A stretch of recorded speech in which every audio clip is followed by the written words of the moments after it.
Mesdames, Messieurs, bonjour et bienvenue sur Kivu Morning Post. Au sommaire de l'actualité du jour, à Kinshasa, l'IDP Tshisekedi et des partis de la majorité dont l'UNC de Vital Kamerhe, la FDCA de Modeste Bato Lukwebo ont manifesté pour soutenir l'administration de Donald Trump après les sanctions de l'OFAC visant Joseph Kabila. La coordination du PPRD Diaspora qualifie les sanctions américaines contre Joseph Kabila dit légitimes et politiquement motivées. Elle dénonce une tentative d'assassinat politique et rejette toute valeur juridique aux décisions de l'OFAC.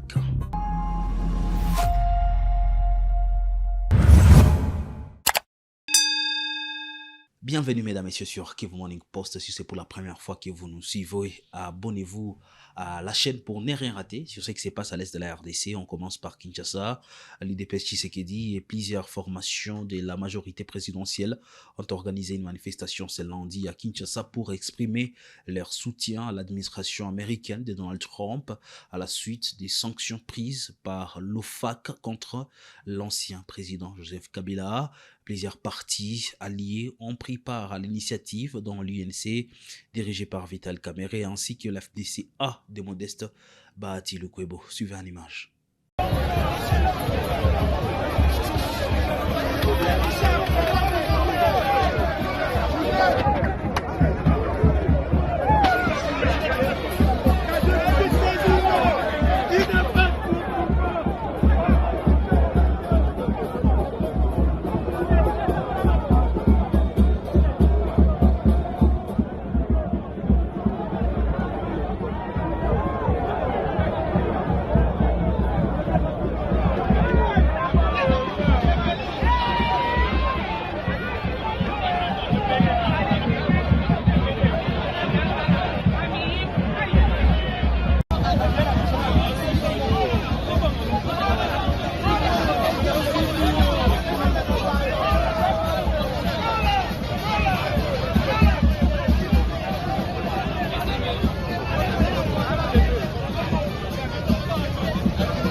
La coordination du PPRD Diaspora dénonce les sanctions américaines visant Joseph Kabila Kabange comme une mesure illégitime et politiquement motivée. Dans un communiqué publié le 4 mai, elle évoque une tentative d'assassinat politique et rejette toute valeur judiciaire aux décisions de l'OFAC. Dans un communiqué publié le 4 mai 2026, le mouvement estime que cette décision ne relève pas du champ judiciaire.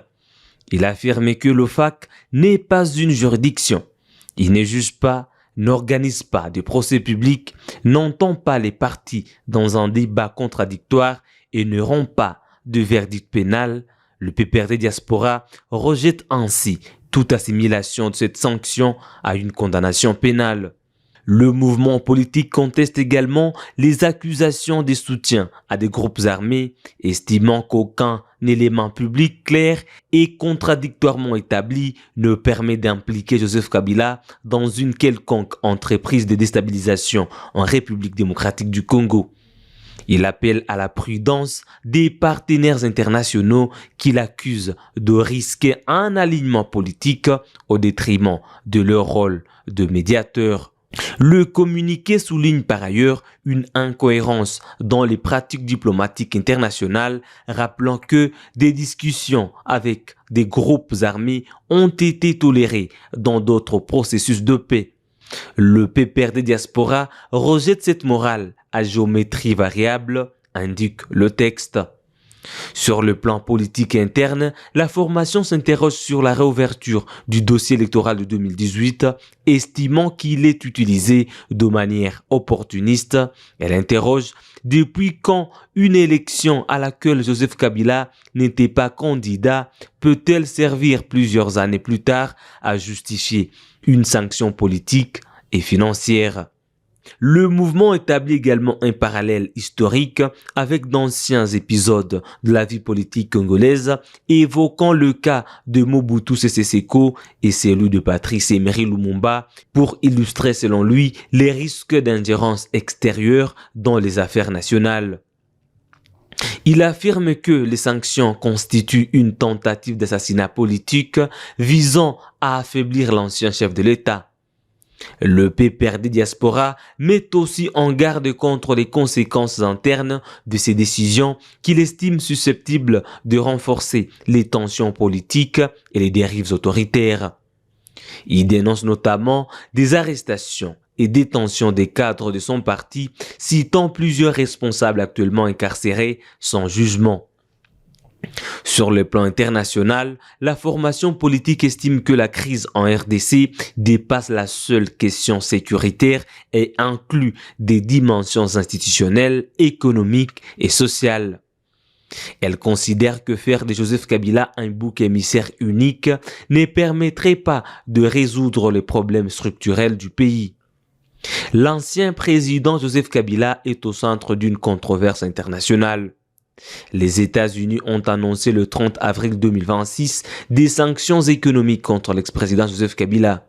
Les États-Unis accusent Kabila de soutenir économiquement l'Alliance Fleuve Congo AF123. Des allégations que son cabinet rejette fermement, dénonçant des accusations injustifiées et politiquement motivées. Le PPRD Diaspora appelle pour sa part à une approche politique inclusive et à une médiation équilibrée pour sortir la RDC de ces crises multiples. Le vice-gouverneur du Nord Kivu, Shadrach Amani, a officiellement lancé ce lundi à Goma les épreuves préliminaires de l'examen d'État 2026 au collège Mwanga. Selon les autorités éducatives, plus de 31 660 candidats prennent part à ces épreuves dans la province du Nord Kivu, dont 16 460 filles reparties dans 106 centres de passation. Au centre de l'Institut de Goma, plusieurs élèves finalistes interrogés ont exprimé leur détermination à affronter ces évaluations avec discipline, honnêteté et confiance. Je m'appelle Kavira Nzagale Ketia, je suis élève en 4e année CG et cette année je suis candidate à la fin des cours, j'espère avoir mon diplôme. Je suis du centre Goma 17, Mikeno. Ok, déjà moi je suis arrivée à 7h30, on nous a accueillis à partir de 8h parce qu'on nous a aussi distribué les macarons. Donc il était prévu que l'examen puisse commencer juste après qu'on soit entré en classe, mais il y a eu un petit retard, mais on a su quand même le rattraper et les examens sont venus. Le sujet que j'ai sélectionné était le sujet numéro 4 qui parlait de la femme étant comme, voilà, le courage de la femme étant comme sa protection. Pour ma façon de travailler, comme j'ai travaillé aujourd'hui, je m'attends peut-être à 7 ou à 6 ou à 8, ça dépend. En fait, je n'avais pas peur parce que déjà avec notre école, le complexe scolaire Mamaye et tout, ils nous ont donné beaucoup d'exercices avant de venir faire l'exéta. Donc c'était un peu plus facile que peut-être pour les autres. J'aimerais juste te dire merci. Merci de nous avoir donné la chance de participer cette année. Même si ça n'a pas été facile, ce n'est pas facile pour nos parents de payer les frais de scolarité. Mais quand même, par la grâce de Dieu et par le courage que les gens ont eu de nous laisser passer nos examens, c'était bien et on aimerait juste te dire merci. Nous restons toujours à Goma, chef-lieu de la province du Nord Kivu. Les travaux de pavage de l'avenue Tilapié ont débuté dans les quartiers Le Volcan. Ces projets résultent de l'engagement communautaire des habitants et de l'appui du maire de la ville, Désiré Ngabo Kisuba. Les habitants de l'avenue Tulipier dans le quartier Les Volcans en ville de Goma ont officiellement lancé ce samedi 2 mai 2026 les travaux de pavage de leur entité. Cette initiative communautaire bénéficie du soutien actif de l'autorité urbaine. Le maire Désiré Ngabo Kisuba s'est rendu sur place pour une visite d'inspection. Accompagné de son équipe technique, l'autorité urbaine a tenu à saluer personnellement l'engagement de la population et invite les autres avenues à emboîter les pas car le développement de la ville est une affaire de tous. Chama chetu cha FM23 ni chama cha population, ni chama cha mabadiliko, ni chama ambacho kilikuja kuweza kuhusisha population via maprojet ya development. Alors tuko en pleine phase ya sensibilisation kwa population yetu via auto prise en charge. Tuko na husisha population kwa kuweza kuweka mchango ili tuweze kupitisha mapave mkila avenue. Goma inapashwa ijengwe, na Goma haitajengwa na wazungu ama watu wa kutoka nchi, lakini Goma itajengwa na sisi wenyewe, sawa vile tunazoea kusema ndani ya chama chetu cha AFC M23. Goma itajengwa na population ya Goma. Kwa hiyo tulianza sensibilisation, tuliweza kualika population ya mu quartier Le Volcan, avenue Tulipien 1 na 2, na hivi saa hii deja wameanza weka mchango kidogo kidogo, ndio unaona deja ma projet ya pavage ya hizi barabara mbili inaanza. À l'occasion, nous appelons d'autres avenues kwa kuweza kuambate pa hii kitu ambayo kinafanyika hapa quartier Le Volcan, avenue Tulipien 1 na 2. Sasa vile tuliendaka tena usiku kote ya Kesher, tuweze kuweka pave ndani ya mwingine. Ile ni kitu ambacho kitatusaidia sana sisi kama raia, tuweke pave, tukishaweka pave tupande miti, na vile vile tuweze kuweka matala kwenye barabara. Goma haitajengwa na watu wengine, Goma itajengwa tu na watoto ya Goma wapeke. Na hii tutapita quartier par quartier, avenue par avenue, ili tuweze kuhakikisha kama Goma imevala sura ya mtu. Sur le terrain, la satisfaction est totale. Madame Lumeur, habitante de l'avenue Tulipier, a exprimé sa gratitude envers le maire de Zirengabo Kisuba pour son implication personnelle dans ces projets qui désenclavent leur milieu de vie. Naikala mwaveni Tulipier, ninashukuru parce que uongozi wa chama vraiment inakuwa na changement. Ni pale nilifika hapa Goma, nilifikaka ya avenue haikuwa na image ya bien. Na kama mvule na nyesha kulikuwa tunaona pale yulu kwa majiwe yake mtugari ya chini ilikuwa na difficulty ya kupita, ilifale paka izunguruke jukengi. Me tunafurahi sana mu arrive ya maire wetu wa hapa sasa. Tunaona un certain matin bananga kutumwangia burongo tu batuweke mapave. Vraiment tunafurahi parce que hii avenue tu ni avenue ba intellectuel, ni avenue ya bien sana, mais barabara tungelikuwa shakosa juu tuweke mu modernisation. Tunamshukuru sana parce que nisi bote tukuna furaha sana kwa hii initiative analeta ya kuacha kuweka mapave mu barabara. Ça veut dire Goma inatakuwa réellement une province bien développée. Parce que kama mapave lenga mu chaque avenue, vraiment itabeba image ya pesa. La réalisation technique est confiée à l'entreprise Compressor Grap. Selon l'ingénieur Abdelaziz Deo, qui supervise les chantiers, les travaux devraient durer 2 mois. Il a profité de l'occasion pour rassurer la population sur la qualité du travail. Mimi ndio nimefanya hii kazi, najua kuifanya. Itakamata muda kidogo kama miezi 2 kwa hizi TDP 1, TDP 2. Notons que d'autres avenues ont déjà démarré les travaux de pavage. C'est notamment l'avenue Amane au quartier Keshero, toujours sous l'implication de l'autorité urbaine de Zirengabo Kisuba. Nous quittons le Nord Kivu, direction la province sœur du sud Kivu. 42 sacs de chanvre ont été incinérés lors d'une opération menée par les autorités de l'F-123. Cette action vise, selon le responsable, à lutter contre la consommation des drogues et à protéger la jeunesse ainsi qu'assainir l'espace public. Reportage.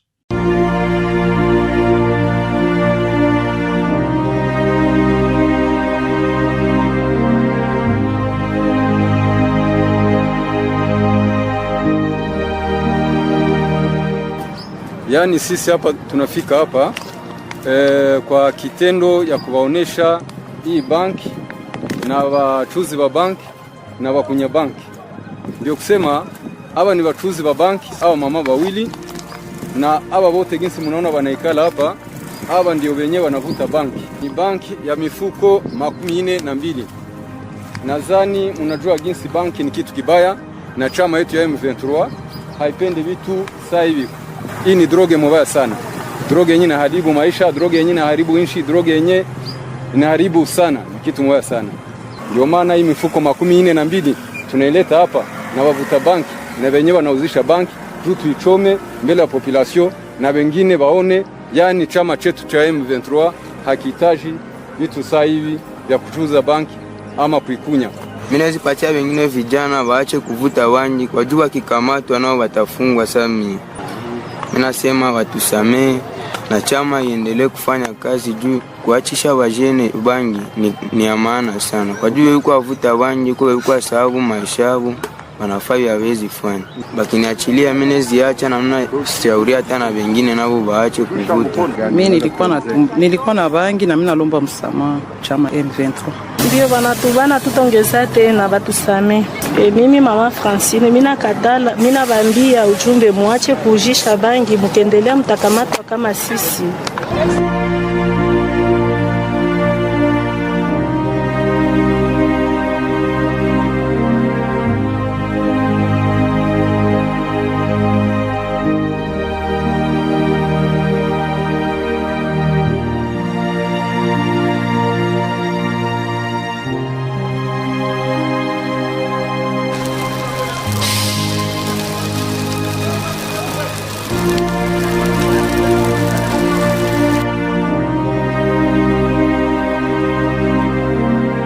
Dans la ville-province de Kinshasa, les travaux anti-érosion débutés à Njelobinza, dans la commune de Ngaliema. Après le plaidoyer du sénateur Tony Labila, les travaux d'encrochement et de canalisation visent à stopper une érosion active depuis 2018. La population locale soulagée appelle à la protection des ouvrages contre la construction anarchique. Il y a eu des morts d'hommes ici dans les quartiers à cause de tout ça et nous espérons que votre présence et le commencement des travaux pourra aller jusqu'au Mayazelo là-bas. Ngabe ba contacter ngai na beti ba porte ata ba 4000 portes. Solution zo mate. Mais tant utoye obeta porte ya sénateur Tony Labila abigo za calme, on va trouver la solution. Car attends to beti porte à Fongoli. Quand jour à Fongoli Mbamoro, Makambo Ebani. Érosion au Ebanaï depuis 2018. Donc 8 ans en haut, qui na inquiétude, banda kozo kende. Mais lelo na makasi ya mokonza mboka Félix Antoine Tshisekedi Tshilombo Fachi béton. Nigo to benge Fachi bati, yemta otonga. Fachi bati, yemta otonga. Lelo aliboso na senga bino non bobe za maboko makasi pona mokonza mboka. Elle donne la Fachi béton. Donc na bobo Fachi béton. Mais avant na awa na soleil na mokonzi la ngai président Saba Lukonde Kenge aisinga na ibisa bana ngale maboye érosion et bandara likolo ya comportement pe civique ya biso mo pe ba mote les chefs de TP de ACGT, nous avons déjà élaboré un plan pour résoudre ces problèmes. Ouais. Alors, la première temps, nous avons déjà bloqué les ressources de Matadi là-bas.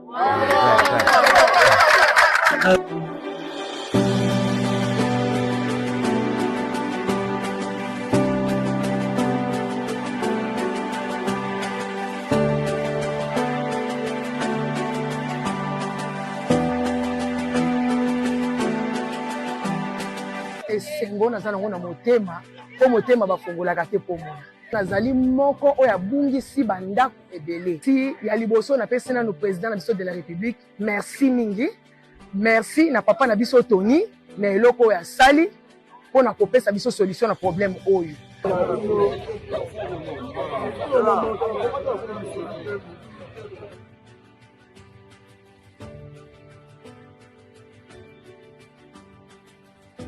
D'une province à une autre, le directeur général adjoint de l'Agence congolaise des grands travaux, Jean-Claude Mido Mbouete, a effectué une mission d'inspection sur la route nationale numéro 1, précisément sur le tronçon reliant Mbujimayi à Ngouba.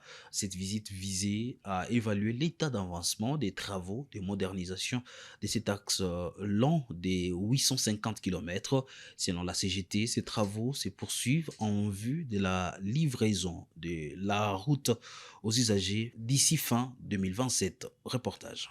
D'ici fin 2027, l'Agence congolaise des grands travaux devra rendre opérationnels les 850 km de la route nationale numéro 1 qui vont de Mbujimayi au Kasaï oriental à Ngouba au Lualaba. Dans le but d'évaluer ces travaux qu'exécutent 6 entreprises distinctes, le directeur général adjoint de la CGT, Jean-Claude Mido Mbouete, vient de les parcourir. Arrivé à Kamina le 28 avril 2026 avec une délégation de la présidence de la République, le DGA de la CGT a visité en premier l'usine de captage d'eau construite dans le cadre du programme sino-congolais. Inspectant la route, le DGA s'est rendu compte que sur la section Kamina-Kabondo-Luena, l'entreprise poursuit les travaux de mise en place de la couche de base en matériaux concassés 031 et à cela s'ajoutent les travaux d'imprégnation à l'émulsion de bitume ainsi que la pose d'enduits bicouches et monocouches. Beaucoup plus loin, entre le PK10 et le PK45, la deuxième phase du lot 4, dont les travaux ont démarré au mois d'avril, vont bientôt atteindre le village Kishiku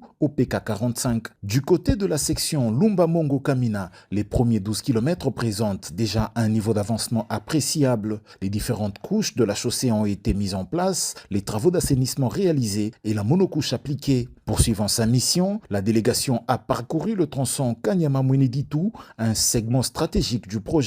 Sur ce linéaire, le DGA a pu constater l'évolution progressive des travaux, notamment les opérations de terrassement, de mise en forme de la plateforme, ainsi que des travaux de drainage qui sont exécutés sur plusieurs sections. Dans l'espace Grand Kasaï, assisté des équipes de la direction provinciale locale, Jean-Claude Midombouete a parcouru ce lundi 4 mai les 8 km de la traversée de la route nationale numéro 1 dans la ville de Mbujimayi qui passe à 4 voies. La RN1 est un des projets phares de son Excellence Félix Tshisekedi Tshilombo, du moins jusqu'à la fin 2027. Nous comptons en tout cas livrer cet ouvrage. À ce jour, près de 90% des obstacles majeurs ont été levés sur cette traversée où 44 personnes ont déjà été indemnisées sur un total de 98 personnes concernées. Ce tronçon devrait recevoir sa couche de roulement d'ici le 15 mai prochain. Et c'est par là que nous allons mettre un point final, mesdames et messieurs, à l'actualité du jour sur Kivu Morning Post. Un plaisir de vous savoir très nombreux, surtout sur l'étendue nationale de la République démocratique du Congo, en train de suivre la référence des informations à l'est de la RDC. Avec toute neutralité, nous avons livré. On se retrouve d'ici là pour d'autres nouvelles. Portez-vous bien.